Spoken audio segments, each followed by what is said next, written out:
Kenyan Drake of the Arizona Cardinals, and I know that this guy was drafted as a RB1 this year, but right now he is hardly a top 30 running back, and people are wondering what to do with him. But this week, against the Carolina Panthers, who have allowed at least 27 fantasy points to a running back in every game this year, it is a great matchup. They've allowed the second most fantasy points to running backs this year. That's after allowing the most last season.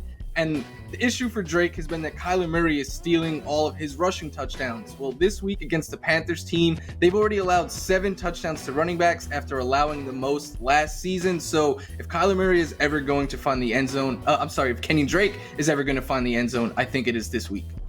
Yeah, this has been a disappointing start for Drake. I haven't been this disappointed in a Drake since Dark Lane demo tapes. No, I'm kidding. I'm joking. That was a great album. How do you know that? Kidding. How do you even know that album? You know what's funny is you don't think that I know. You think that I'm some boomer who only listens to the Beastie Boys. No. I've got depth, Kimmy. And you know what? You'll figure it out. But here's the thing. I will say this about Drake. He's not losing snaps in the backfield, which I think is the most important thing. Right, Florio? Yeah, he's still seeing a good amount of snaps, over 60% each game. So the opportunity's there. It's just he hasn't really done a whole lot with it yet. All right, let's move on to your next guy, who is another not so obvious must start for this week. It is Devin Singletary, and admittedly, I was lower on him heading into the season because I thought Zach Moss could eat into some of his work, but it's been Singletary as the guy for the Bills, and that means big things this week against a Raiders team that has allowed the most fantasy points per game to running backs this season. And I said about Drake that the Panthers had allowed at least 27 to a back in every game. Well, the Raiders have allowed at least 28 fantasy points in every game to a running back, including twice allowing over 34 fantasy points. We saw what Rex Burkhead did to them last week, and Zach Moss is returning, it looks like, this week, but Singletary has kind of shown that this is still his backfield and he is the lead guy there, and this is an absolutely fantastic matchup for him. I love Singletary. I love watching him run, but the dude is allergic to the end zone. Like, he just cannot do it. And I gotta ask you this though, if I might hijack this for a moment.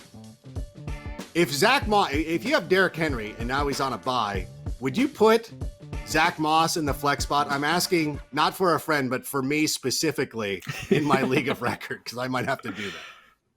I think I would, because while I think Singletary could get a lot of yardage and maybe a long touchdown, if they have opportunities near the goal line, the Bills have shown that is going to go to Zach Moss. So I wouldn't be surprised if he scored 1, maybe even 2 touchdowns this week in what could be a lot of points scored for the Bills against this Raiders defense. So I'm writing down Florio guarantees 2 touchdowns. Cool, thank you.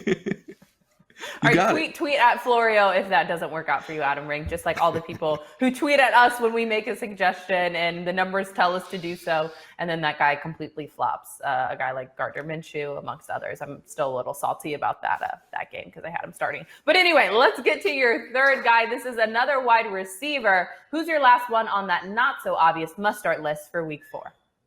It is Dolphins wide receiver DeVante Parker. I know that you guys like Ryan Fitzpatrick. I like him as well, which means I like his top pass-catching option in this matchup. The Seahawks have allowed the most fantasy points per game to wide receivers at 73.2 per game. To put that in perspective, no other team is even allowing 50.